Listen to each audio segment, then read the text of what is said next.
Ako urong dito, and I said I would stake my honor, my life, and even the presidency.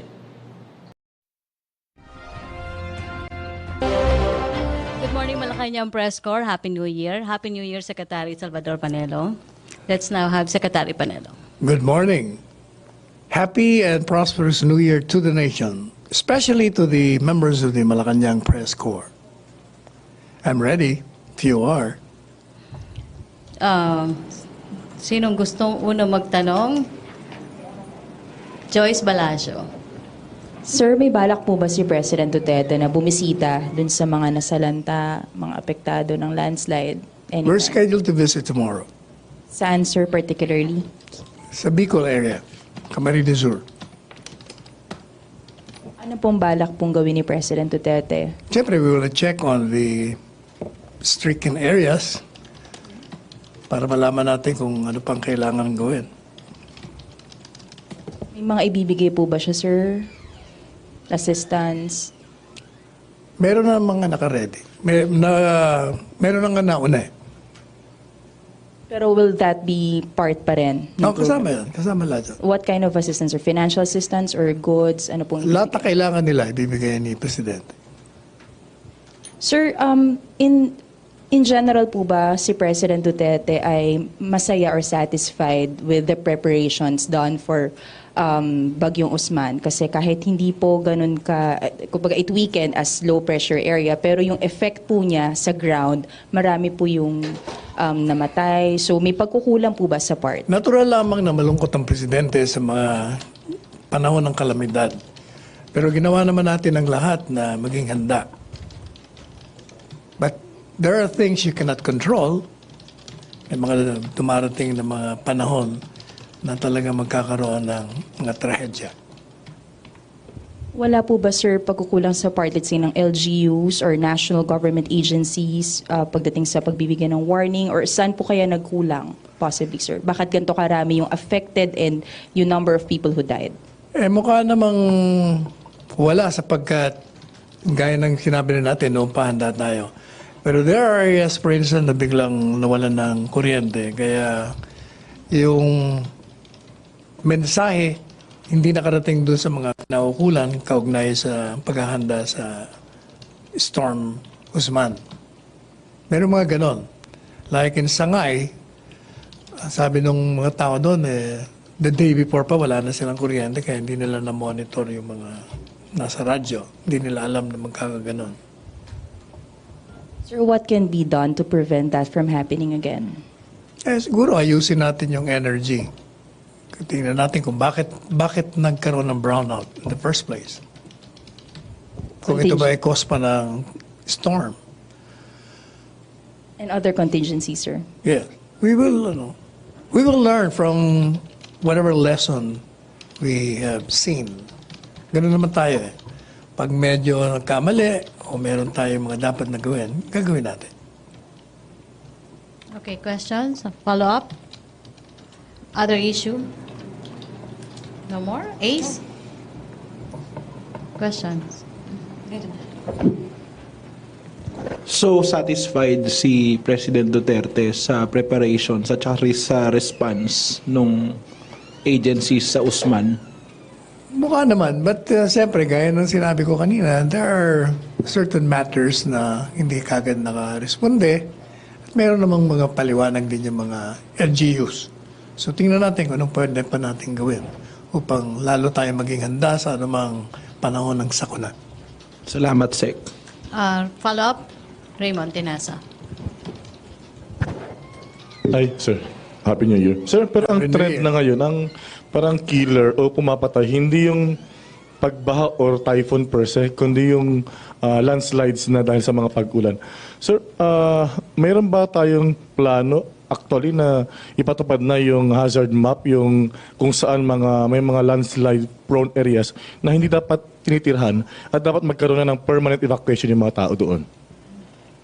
Siguro tatanungin natin si Secretary Roy sapagkat yan ang kanyang area of responsibility.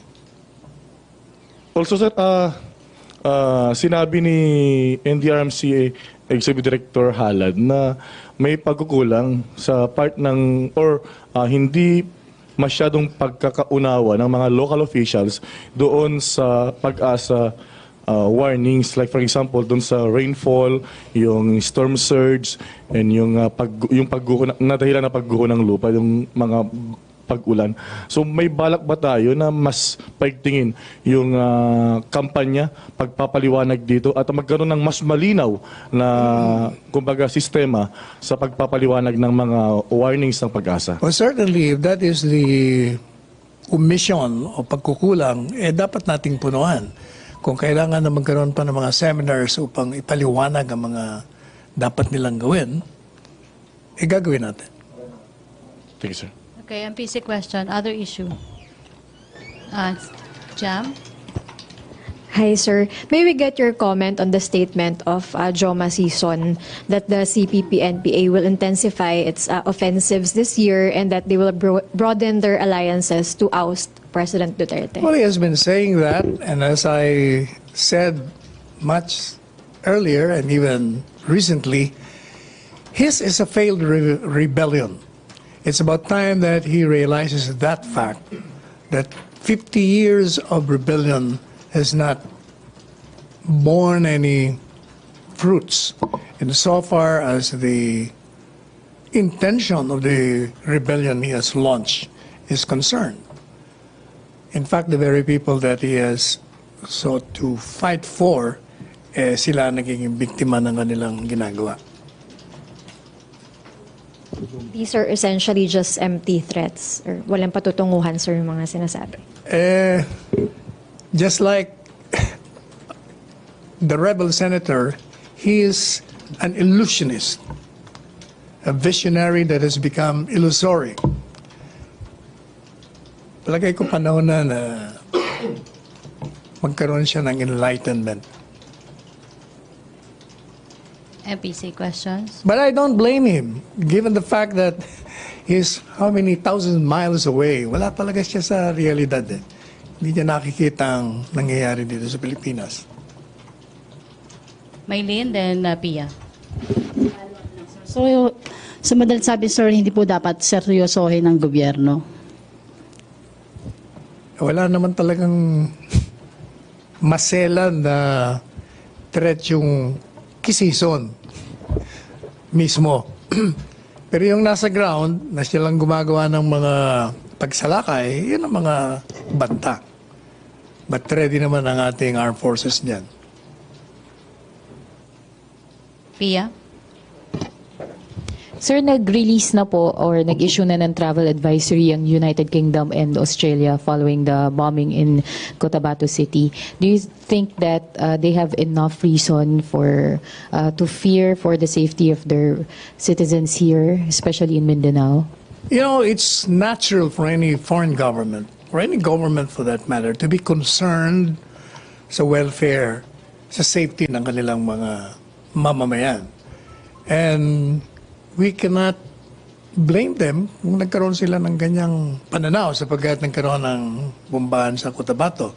But yun ay isolated case lang naman.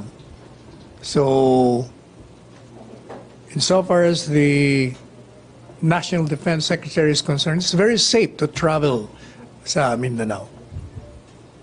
Thank you, sir. Okay, MPC question. Ace.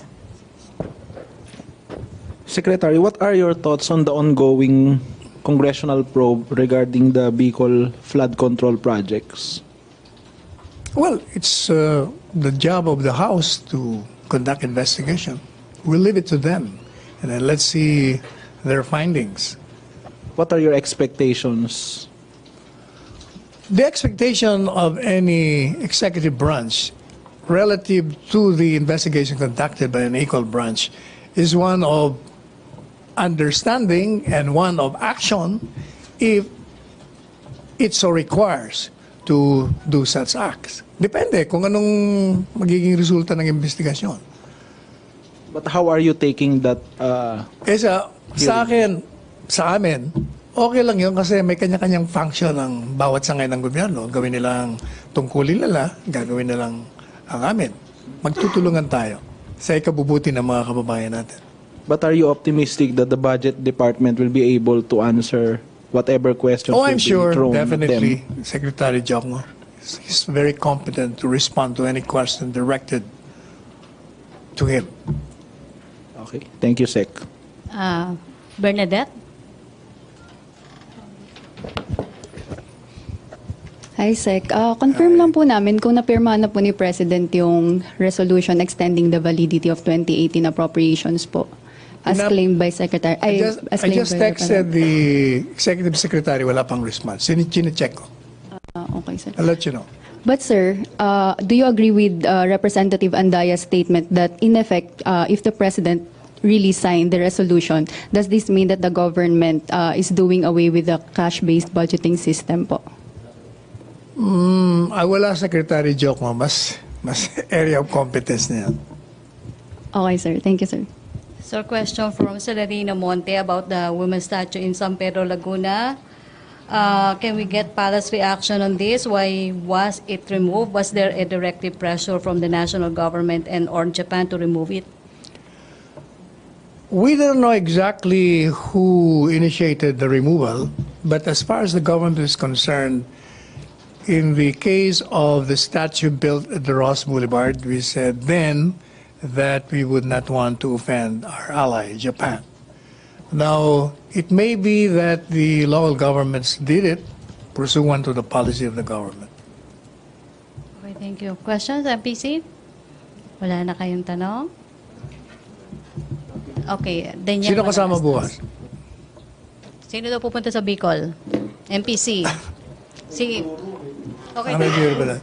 Sec, Happy New Year. Happy New Year. Sir, hingin ko lang po yung statement nyo kung agree kayo doon sa sinabi ni Senator Ping Lacson na dapat daw i-follow up yung kay yung case ni the DOJ should follow up with the court the proscription case versus the NPA as a terrorist group as per section 2 of RA 9372. Following po nung sinabi po ni Joe Masison yung mga ganung statement. Pending yung case sa RTC, di ba? DOJ is doing its job. But sir, do you agree to That- yung po sa sinabi ni Senator Lacson? Na dapat It doesn't need to be followed. It's pending in court. So it's the court's call when it will rule on it. Okay, Pia? Microphone. Bernadette, thank you. Sir, what can the palace say about the concerns of some OFW groups that President Duterte's controversial statement about touching a maid could encourage harassment against maids, especially those working in other countries, sir? I think we have explained the circumstances surrounding the remarks of the president. We said that was a made-up story, which is his way of criticizing the hypocrisy of some members of the clergy, specifically the priest who sexually abused him when he was still a student, as well as his fellow students at the time.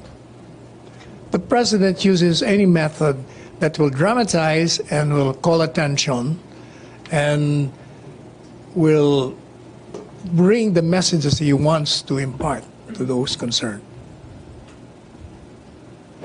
Pero sir, made up or not, don't you think that those kinds of statements actually encourage violence against women or harassment I do against not think women? so, because precisely it was dramatized in such a way that audience will laugh. But even that, the message is not lost on the listeners. Alam nila na merong mensahe si Presidente, kahit na di na niya sa pagpapatawa sa kanila. Recently, sir, the president has been very vocal about his concern for the rights of OFWs, particularly mga Filipino workers Yes. working as household help in other countries. Parang would that bring his advocacy, push that backwards? Or Hindi naman, kasi alam naman ng mga foreign governments ang naging posisyon ni Presidente dyan. You remember yung sa isang Middle East country, he threatened to stop OFWs in working there. Kaya umatras sila, nabigyan tayo ng magandang kalakaran sa trabaho para sa ating mga OFWs. Thank you, sir. Raymond? Sir, pero do you really see it as necessary just so to deliver the message of the President of the abuses of the priest, yung using graphics, yung as in na paglalarawan na pagpasok sa gito, then basa, yung mga ganong graphics na terms? If you notice, the President has been doing that, even during the campaign. And that has been very effective on the listeners. Klaro din yung mensahe. Kaya sa tingin ko, he will not stop at doing this. Kasi nakikita niyang effective, naiintindihan siya. Perhaps it is effective doon sa discerning and adult listeners. Pero what about the minors, yung mga bata na makarinig exactly yung mga ganong terms? Hindi ba medyo alarming na ganon yung marinig nila na First, yung mga minors, meron sila mga magulang na nakakaintindi.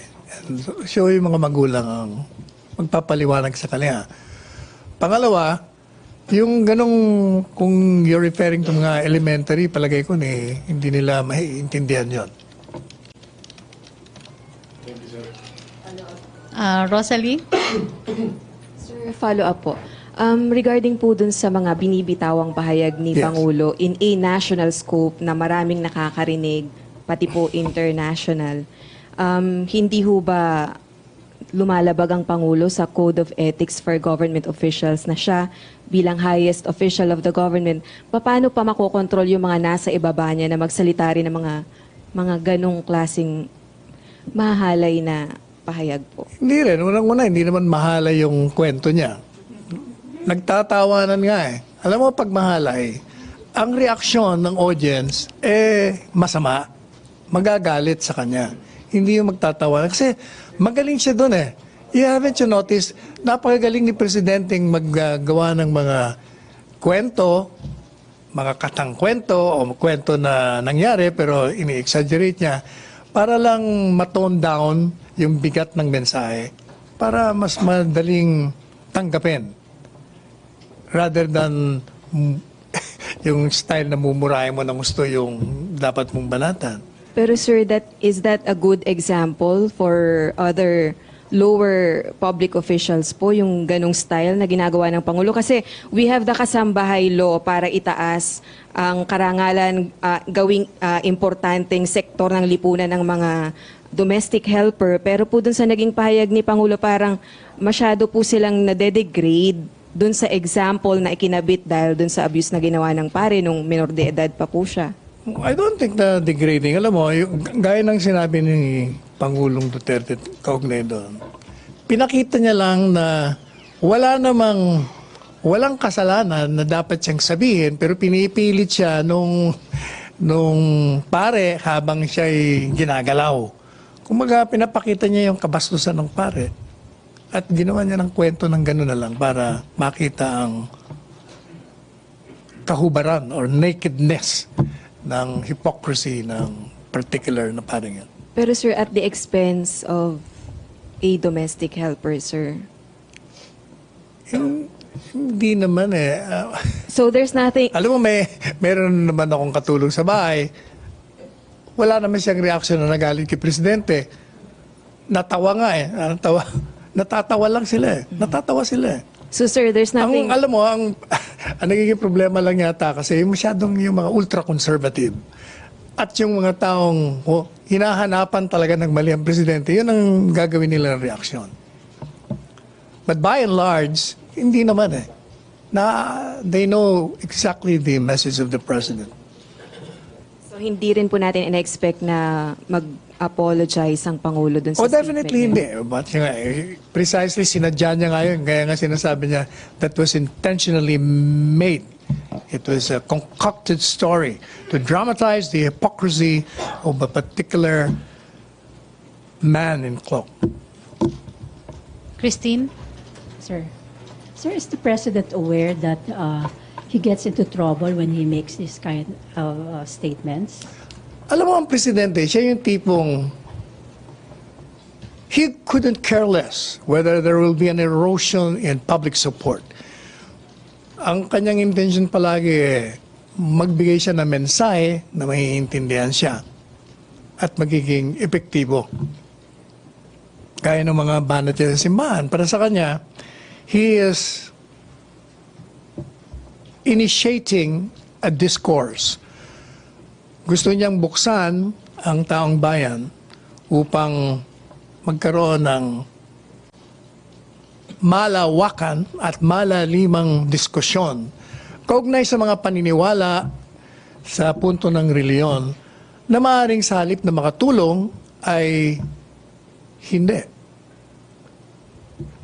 Gaya ng sabi ng mga ibang philosophers, ang reliyon ay naging isang opium na ginagamit ng mga naniniwala sa isang particular na reliyon at tinatakasan nila ang realidad. Kaya siguro, kailangan natin ng presidenteng ganito na lumikha ng ganitong mga kontrobersyal na pahayag upang mahikayat ang taong bayan na namnamin, alamin, tanungin, hanapin, suriin ang katotohanan sa anumang reliyon na kanilang niyakap. MPC questions? Pia. Sir, if you say that if the president was very successful in driving the point home that the church is a hypocrite or yung hypocrisy ng mga pare, mga religious leaders, then why are we talking about his statement and why are we talking about sexual harassment, violence against women, and not what the president intends to talk about, which is the church? Oh, what do you mean? I didn't get that. Hindi, kasi you're saying that with his controversial statement, he has been very successful in proving that the church is a hypocrite. But why are we still talking about his not proving, statement? but he is precisely opening a national discourse Yes. for the faithfuls to study, to probe deeper into what he's saying. But given that, sir, I don't think that the focus was placed on the church but on his statement kasi. So you think na there was still a point in saying that? That is one point of view, but there are millions of people who would have a different view. Sir, could you explain to us yung value na binibigay ni President Duterte or yung reason niya on using these very controversial statements to prove whatever point he wants to prove? Pinapakita ni Presidente na hindi siya yung tipong taong nagtatago o may maskara. Siya yung tipong lantad sa atin. Walang pagbabalat kayo. Sinasabi niya exactly what he feels and what he wants, and he does what he said he would do during the campaign. Ganun siyang klaseng tao. Walang gahiblang pagbabalat kayo si Presidente. Last na lang, sir. Sir, every time kasi na may pasabog na statement si President Duterte, natatanong na ito. Pero wala po ba nagsasabi sa kanya or nag-a-advise sa palasyo na parang medyo hinay-hinay lang sa mga ganyang klaseng statement? Alam po ninyo, si Presidente, 23 years siyang naging alkalde. Yun ang naging kanyang estilo ng pamamahala. That was his type of governance, and it was very effective. Minahal siya ng taong bayan ng Davao City at hanggang ngayon ay mahal na mahal pa rin siya. Kaya hindi na natin mababago yun sapagkat nakita niya na ito'y epektibong pamamahala. Sapagkat ito'y matapat na pamamahala. Okay, follow up. Ace. Magla-last question na tayo kay Ace. Sek, ito pakipaliwanag na lang. Kasi sabi nyo, kathang kwento yung sinabi ni Pangulo doon, di ba? Para malighten yung message. Yes. Ito yung actual statement niya. Sinabi niya, kwento niya, di ba? Tapos sabi niya, ganun man yan, kayo ayaw lang ninyong hindi nyo masabi dito, ako wala man akong media. Totoo man, it's true. Lahat man ng mga bata dumaan ng, and then, ano yung kaya ibig sabihin nun, Sek? Eh, di ganun na nga. Gumagawa nga siya ng kwento eh. Hindi, ano sabi niya, totoo man. Kasama yun doon sa kwento. Na, Kasama yun sa kwento eh. Kaya kasi naman, that was yung exact words of the president when he told me. That's a concocted story to dramatize the hypocrisy of the person I was referring to. yung claim nyo regarding na nagustuhan ng tao yung ganong style, hindi kaya yung achievement si Presidente yung gusto ng tao, hindi yung manner of speaking? Kasama lahat yun. Alam mo, pag tatanggapin natin si Presidente, lahat kasama yun eh. Parang pag umiibig kasi isang tao eh, warts and all. Ganun ang pagmamahal. Ang kagandahan kay Presidente kasi, at saka yung majority ng mga Pilipino, they see in the President themselves. Because yung mga sinasabi ng Presidente, yung kanyang pamamaraan, kung kayo ay bukas lamang, pumunta kayo kahit saan, ganun din ang estilo ng ordinaryong tao. Nagmumura, nagagalit, nagkikwento ng ganung estilo, ganun na ganun eh. Kaya they relate to him. Now, si Presidente naman, galing din siya doon eh. At sinasabi niya yun. Kaya alam niya.